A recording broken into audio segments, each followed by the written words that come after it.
भवानी।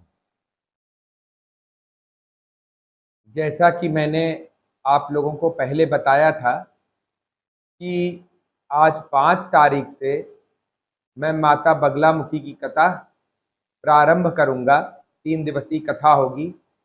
तीनों दिन आपको माता बगलामुखी के प्राकट्य से लेकर और कलयुग तक के विभिन्न मनुष्यों के जीवन में हुई अद्भुत माता बगलामुखी की लीला सुनने को मिलेगी। सबसे पहले हम जानते हैं कि आइए कथा भी प्रारंभ करते हैं कि माता बगलामुखी का प्राकट्य कैसे और कहाँ हुआ।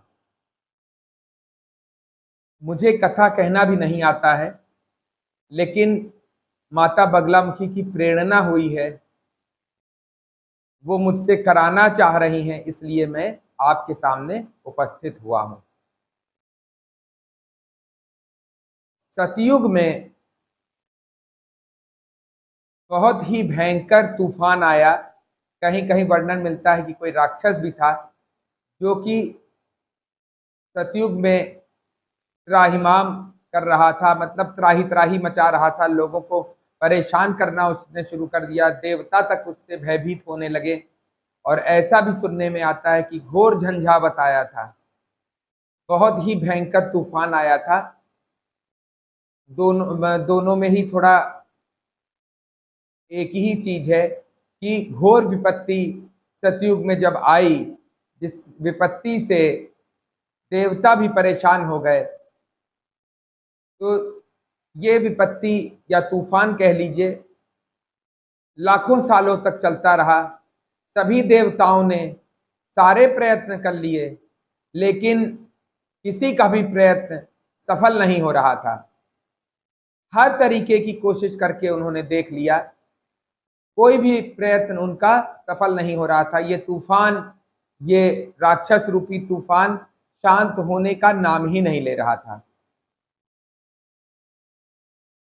तब जब सभी देवता बहुत ज्यादा परेशान हो गए, तो सबसे पहले वे लोग शिव जी के पास गए।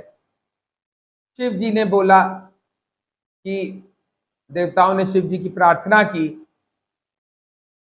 तब शिव जी ने बोला कि इस तूफान का मेरे पास किसी भी प्रकार का उपाय नहीं है, चलिए ब्रह्मा जी के पास चलते हैं।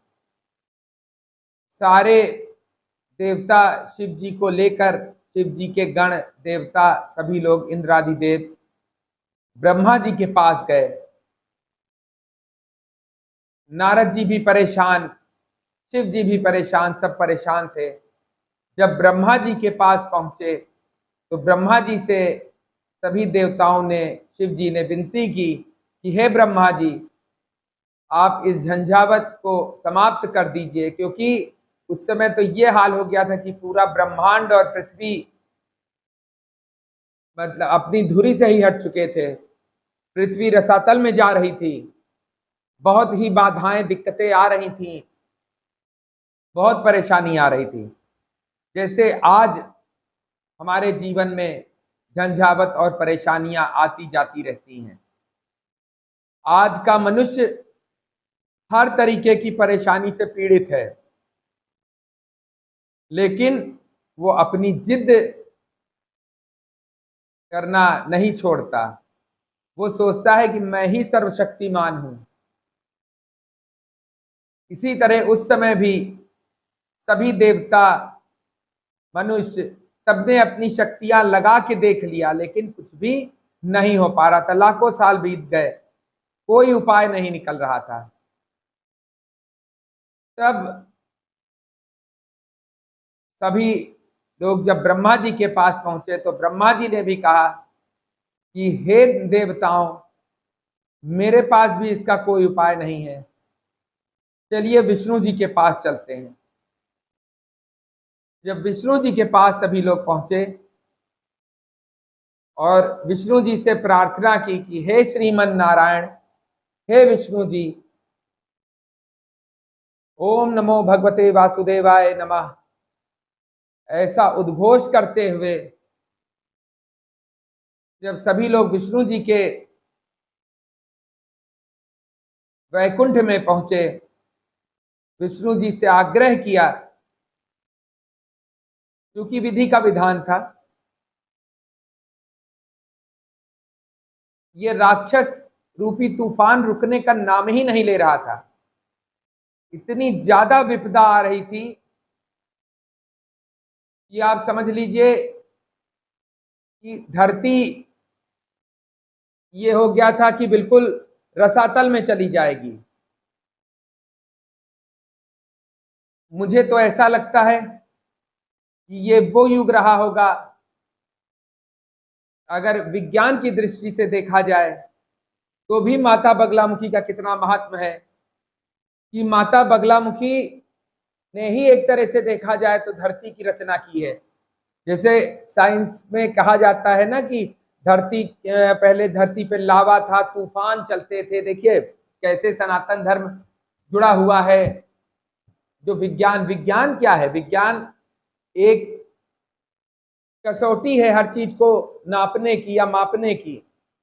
लेकिन जो हमारे सनातन धर्म में ईश्वर हैं, भगवान हैं, 33 कोटि देवता हैं, पंच पूज्य देव हैं, इन्हीं के द्वारा ही धरती चलती है, इन्हीं के द्वारा ही सब कुछ होता है। हो सकता है ये उसी समय रहा हो जब धरती का निर्माण हो रहा था, तूफान आ रहे थे, जो भी जीव थे वो परेशान थे, अगर साइंस की दृष्टि से देखा जाए। और अगर हमारे आध्यात्मिक दृष्टि से देखा जाए तो सतयुग था। धरती पर घोर झंझावत आया था, घोर झंझावत आया था। कह लीजिए राक्षस ने उत्पात मचा के रखा था। फिर उसके बाद क्या होता है कि विष्णु जी के पास जब सभी लोग जाते हैं, सारे देवता प्रार्थना करते हैं, विष्णु जी की स्तुति करते हैं, तब विष्णु जी प्रसन्न होते हैं और विष्णु जी को प्रेरणा होती है। विष्णु जी खुद ही सब सर्वज्ञाता हैं, सर्वनियंता हैं। विष्णु जी वैशाख शुक्ल अष्टमी के दिन माता को प्रकट करते हैं। वैसे तो जब विष्णु जी तपस्या करने जाते हैं तो लगभग लाखों साल तक विष्णु जी माता की तपस्या करते हैं कि हे माता, आप ही इस धरती को इस झंझावत से या इस राक्षस रूपी झंझावत से आप बचा सकती हैं। लाखों लाख साल घोर तपस्या करते हैं गुजरात के सौराष्ट्र में हरिद्रा सरोवर में। इसीलिए माता को पीली चीजें प्रिय हैं। अभी वो उस पर भी मैं आता हूं, आप लोग कथा का रसपान करिए। तब विष्णु जी माता की तपस्या करते हैं, घोर तपस्या में विष्णु जी लीन हो जाते हैं और विष्णु जी मंत्र का जाप करते हैं। ओम ह्रीम बगलामुखी सर्वदुष्टानाम वाचम मुखम पदम स्तंभ है जिह्वाम कीलय बुद्धि विनाशाय ह्लीम ओम स्वाहा। इस मंत्र का विष्णु जी जाप करते हैं, लाखों लाख साल तक जाप करते हैं। तब हरिद्रा सरोवर से,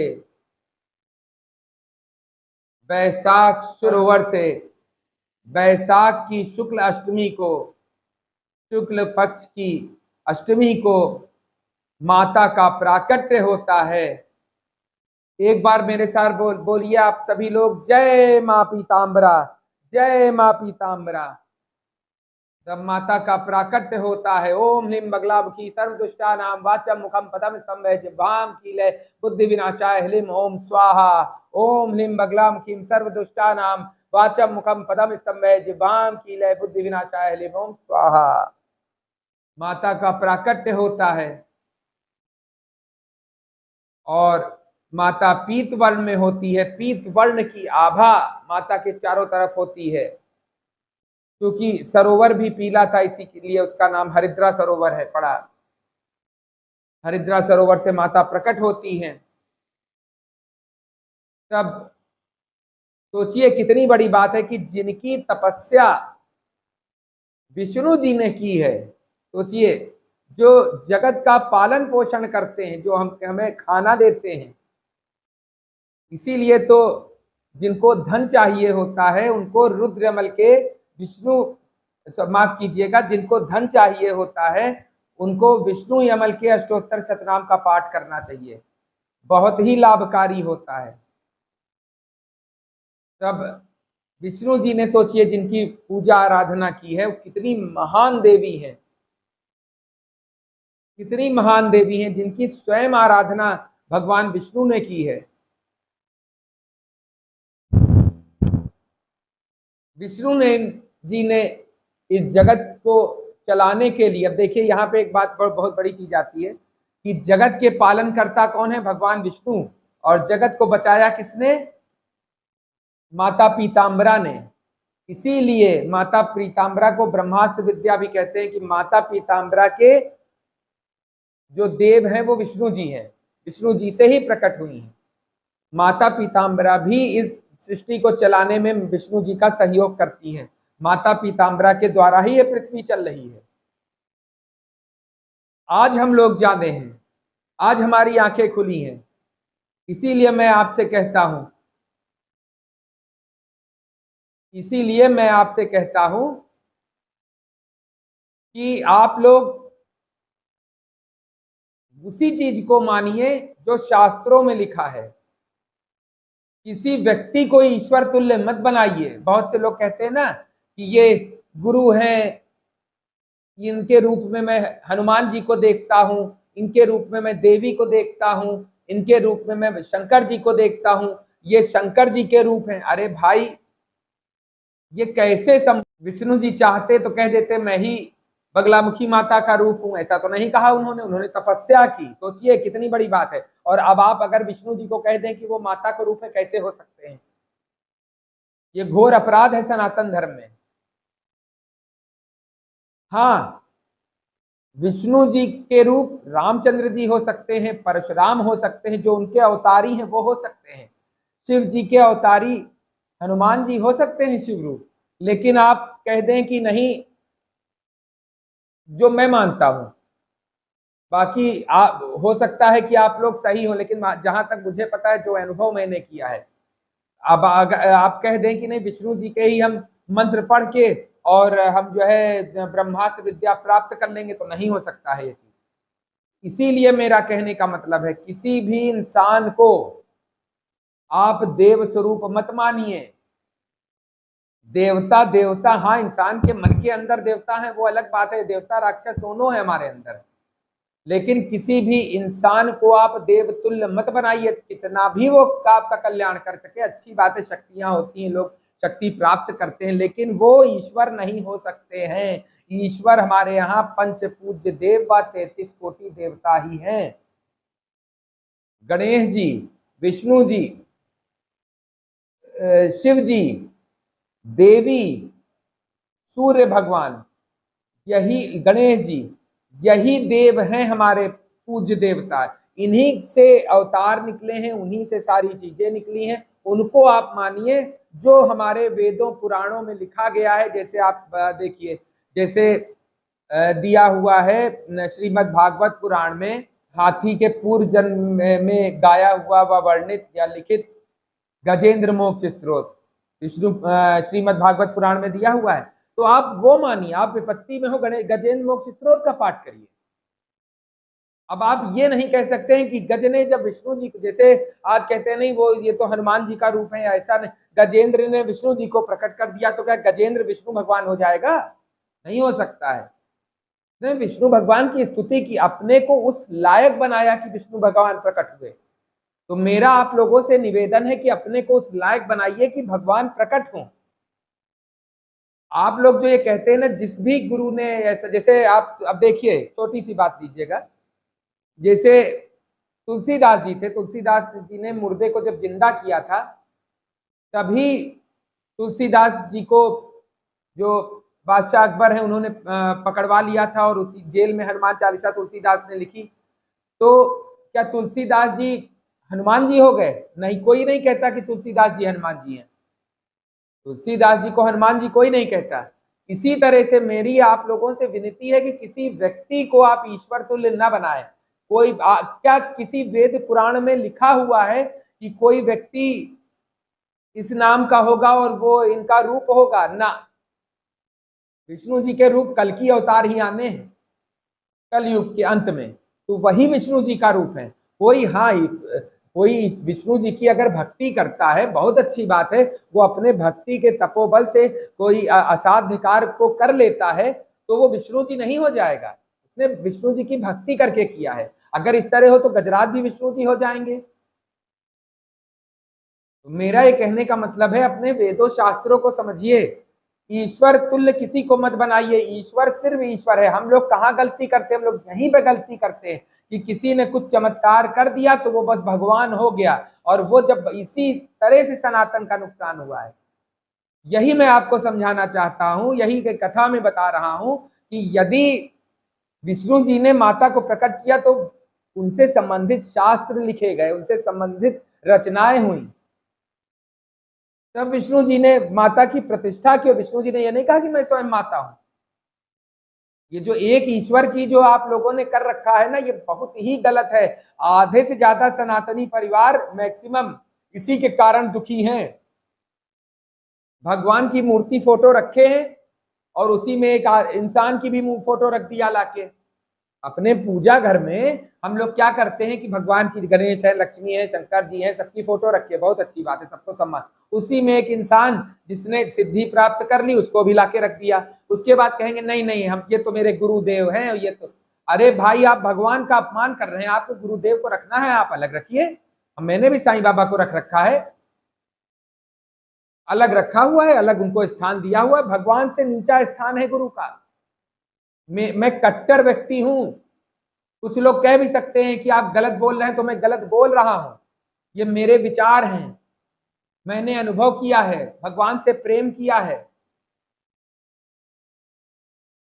ये नहीं आप कह सकते हैं कि नहीं, जो भी है, कोई किसी ने कुछ कर दिया तो आप उसको शंकर जी को जो है रख लेंगे। आप जो है शंकर जी के साथ, मतलब शंकर जी उसके चरण में होंगे। मैंने देखा कई जगह, और वो ऊपर बैठा है।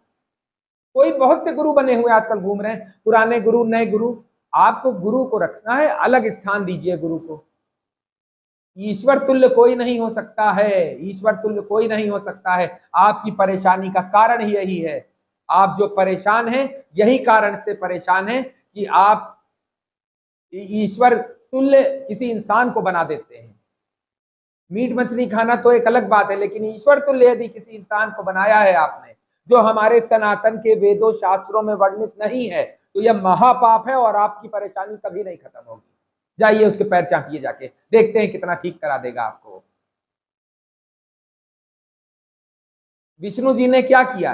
विष्णु जी ने क्या किया? चाहते तो कहते मैं देवी रूप हूं, मुझे पूजो ना। विष्णु जी ने देवी जी की प्रतिष्ठा की। तीनों देवताओं ने, ब्रह्मा विष्णु महेश और सभी देवताओं ने देवी जी की पूजा आराधना की, जिससे आज इतने मंत्र श्लोक सब निकले हैं, कि किताबें निकली, मंत्र बने, स्त्रोत बने, यमल बने, सब बना। देखिए, भगवान ने सब सिस्टम बना के दिया। आप उनको कह दे नहीं विष्णु जी देवी हैं, नहीं होगा भैया। तो जिनकी प्रतिष्ठा, जिनकी पूजा स्वयं तीनों देव व देवगण करते हैं, उनकी पूजा यदि हम करते हैं विधि विधान से, तो वही लाभ मिलेगा जो विष्णु जी को प्राप्त हुआ। तो मेरा कहने का मतलब, प्राप्त लाभ आपको तभी मिलेगा। क्या विष्णु जी उस समय जब तपस्या कर रहे थे तो कोई गुरु का चित्र लेके गए थे वहां पे कि नहीं नहीं, इनको हम पूजेंगे तभी जो है देवी प्रकट होंगी? बात समझने की मेरी कोशिश करिएगा। गुरु गुरु हो सकता है, इतने सारे गुरु आज से लेकर यहां तक कि अब आप, एक बहुत बड़ी बात मैं बोलने जा रहा हूं। तुलसीदास जी थे, तुलसीदास ने अपनी पूजा कभी नहीं करवाई। तुलसीदास ने क्या कहा? कितनी महान, उनको कोई नहीं देवता मान लेता है। भाई, अगर आपको देवता ही मानना है तो तुलसीदास से बड़ा कोई देवता है, या मीराबाई से बड़ा कोई देवता है? उनको क्यों नहीं आप देवता मान लेते? उनको नहीं कोई मानेगा। जिन्होंने हमको हनुमान चालीसा दी, जिन्होंने हमको बजरंग बाण दिया, जिन्होंने हमको हनुमान बाहुक दिया, उनको कोई देवता नहीं मानेगा, उनका कोई मंदिर बना के आरती नहीं करेगा, क्योंकि उनके बारे में हम जानना ही नहीं चाहते हैं। लोगों को जो है तुलसीदास जी कहते हैं मैं हनुमान का स्वरूप हूं। कहा कभी तुलसीदास ने? कभी नहीं कहा। इसीलिए मेरा कहने का मतलब, यदि आप देवी की या किसी भी भगवान की पूजा कर रहे हैं और वहां आपकी पूजा क्यों नहीं सफल होती है? क्योंकि आप किसी भी इंसान को जिसने अपने मन का मत या पंथ चला दिया है, अपने मन से मत या पंथ चला दिया है, उसको भी वहीं रख लिया है, तो वो तो मर चुका है। मेरी बात बहुत खराब भी लग रही होगी लोगों को, लेकिन भाई ये सब मैंने खुद से महसूस किया है, ये गलतियां मैंने की थी, मैं परेशान था, लोगों को बताता भी हूं। इसलिए मेरा आपसे हाथ जोड़कर निवेदन है कि यदि आप भगवान को रखे हुए हैं और किसी मत पंथ संप्रदाय को आप मानते हैं, तो उनके भगवान या जो भी हैं उनको अलग रखिएगा। मेरे भगवान के साथ मिलाएंगे तो जीवन पर्यंत परेशान रहेंगे, कोई पूजा फलीभूत नहीं होगी। ये बाबा है वो अरे मेहंदीपुर जाओ ना भाई, बालाजी जाओ मेहंदीपुर, अगर संकट है तो माता के धाम जाओ, दतिया जाओ, नलखेड़ा जाओ, वनखंडी जाओ, अयोध्या जाओ, हनुमानगढ़ी जाओ, राम मंदिर जाओ, वहां नहीं जाएंगे। हम तो इनको गुरु मानते हैं, बड़ी पूजा कर रहे हैं, तो शिव तुल्य है। अरे तो प्रेरणा हमारे यहाँ कहानी वेदों से लीजिए ना। अब एक चीज और आपको मैं बताता हूँ, शंकराचार्य का वीडियो में एक दिन देख रहा था, आज जो इस समय है जोशी मठ के, बहुत अच्छी बात उन्होंने कही है, बात आप समझिएगा। उन्होंने क्या कहा कि शंकराचार्य का चुनाव कैसे होता है, देखिएगा कितनी बड़ी बात कही। अगर इस चीज को हम लोग सनातनी लोग अपने में उतार लेना तो हमको कोई परेशानी हो ही नहीं सकती, क्योंकि हमारे यहाँ पेड़ पौधों तक से जो है हम लोग मतलब सब कुछ कर सकते हैं, अप्राप्त वस्तु की प्राप्ति कर सकते हैं। तो देखिए उन्होंने क्या कहा शंकराचार्य जी ने कि शंकराचार्य का चुनाव कैसे होता है। बहुत से लोग कहेंगे जैसे बहुत से कि शिव पुराण में अलग बात दी गई, शिव जी की महिमा दी गई है, विष्णु जी को थोड़ा कम बताया गया है, विष्णु पुराण में विष्णु जी की महिमा की गई है, शिव जी को थोड़ा कम बताया गया। ऐसे सब सारे पुराण एक दूसरे के थोड़ा विरोधाभासी हैं। मैंने अभी उतना पढ़े नहीं है, लेकिन जो देखा है ऐसा है। लेकिन शंकराचार्य वही व्यक्ति बनता है, सोचिए एग्जाम होता है हमारे यहाँ, शंकराचार्य वही व्यक्ति बनता है जो इन सभी धर्म ग्रंथों को एक में समायोजित करे, मतलब उसमें समन्वय स्थापित कर दे, वही शंकराचार्य बनता है। तो उसी तरह से मैं आपसे कह रहा हूं कि यदि हिंदू धर्म के लोग, सनातन के लोग अपने वेद शास्त्रों में समन्वय स्थापित करके और सभी देवताओं की वो पूजा करें। शंकराचार्य ने यह नहीं कहा कि तुम राम को पूजो, कृष्ण को ना पूजो, कृष्ण को पूजो, राम को ना पूजो, राम छोटे कृष्ण छोटे, नहीं कहा। वो सबको बराबर, सबको पूजा करने का, देखिए हमारे यहाँ क्या है, सिस्टम बने हैं पूजा करने के, कब किसकी पूजा करनी है वो हमको पता होना। इसीलिए हमारे यहाँ अलग अलग त्योहार हैं, पूरे साल में हर ईश्वर के हमारे पंच देवताओं से संबंधित त्योहार आते हैं। जो हम लोग कहते हैं ना कि प्रतिदिन त्योहार हैं और हमारे यहाँ तो रोज ही कुछ ना कुछ होता है ना, यही तो गलती है और इसी से सृष्टि चल रही है। कर लीजिए एक देवता की पूजा और किसी गुरु में देवता ढूंढ लीजिए, और अगर आपको सुख मिल जाए, गारंटी देता हूं आधे ज्यादा लोग इसी में परेशान हैं। समन्वय स्थापित जिसने कर लिया वही परम पुरुष होगा, बात समझिएगा। इसीलिए मैं कह रहा हूं आपसे कि माता की यदि पूजा कर रहे हैं तो वहां किसी भी दूसरे व्यक्ति की फोटो मत रखिएगा, सिर्फ पंचदेव जो पूज्य हैं, जो वेदों शास्त्रों में वर्णित है, उन्हीं को रखिएगा। नहीं, दिक्कत में आप रहेंगे, कभी पूजा फलीभूत नहीं होगी, नहीं होगी, नहीं होगी। अब मैं अपनी वाणी को विराम देता हूं। अब इसके लिए अब कल दूसरी कथा, जो कथा का दूसरा पार्ट मैं डालूंगा, आप लोग रसपान करिएगा कथा का।